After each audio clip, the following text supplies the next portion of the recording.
করবে। তো এখন আমি একটু ডায়েরি লিখবো। ডায়েরিটা লেখার মেন উদ্দেশ্য হচ্ছে এখানে হাতের লেখাটা যেন চালু হয়, সুন্দর হয়, কারণ অনেক দিন হয়েছে লেখালেখি করা হয় না এত বেশি। আর 7টা সৃজনশীল লিখতে হবে, অনেকগুলো লেখা লিখতে হবে অনেক কম সময়ের মধ্যে। হাতের লেখাটা যদি চালু না হয় তাহলে কিছুই লিখে আসতে পারবো না, সব কিছু। তো এই জন্য আমি একটু ডায়েরি লিখি।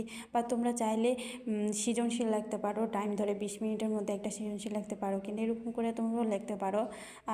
আমি এখানে ডায়েরি লিখছি, আমার ডায়েরি লিখতে অনেক ভালো লাগে। আর আমার প্রতিদিনের সব কিছু আমি আমার ডায়েরিতে লিখে রাখি। এটা আমার অনেক ছোটোবেলা থেকে একটা শখের মতো, মানে এটা আমার অনেক ভালো লাগে ডায়েরি লিখতে। আর ডায়েরি লিখতে সবার উচিত যে ডায়েরি লেখা। অনেকে অনেক ধরনের চাপের মধ্যে, মানসিক চাপের মধ্যে অনেকেই থাকে, তো সব কিছু যখন ডায়েরিতে লেখা হয়, অনেক কিছু আছে যে সবার কাছে শেয়ার করা যায় না। সবার কাছে শেয়ার করা বা না করা সব কিছুই উচিত ডায়েরিতে লিখে রাখা। এটা একটা স্মৃতির মতো হয়ে থাকবে, বা মনেও শান্তি পাওয়া যাবে যে না, এটা আমি কাউকে বলতে না পারলেও আমি ডায়েরিতে লিখে রাখছি। তো যাই হোক, আমি এখানে ডায়েরি লেখার পরে এখানে আমি একটা টাইমার সেট করে নিলাম। 1 ঘন্টা একটা টাইমার সেট করছি। আমি 1 ঘন্টা পড়বো আজকে, কারণ আমার বাসায় আজকে কেউ নেই। আজকে আমার পড়ার পরে আমার রান্নাবান্না করতে হবে, আম্মু বাসায় নেই।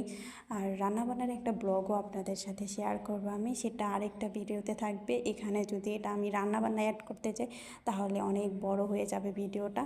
তো যাই হোক, তারপর আমি 1 ঘন্টা সেট করে আমি পড়তে বসে যাই। তো তোমাদেরকে একটু মোটিভেশনাল কিছু কথা বলি।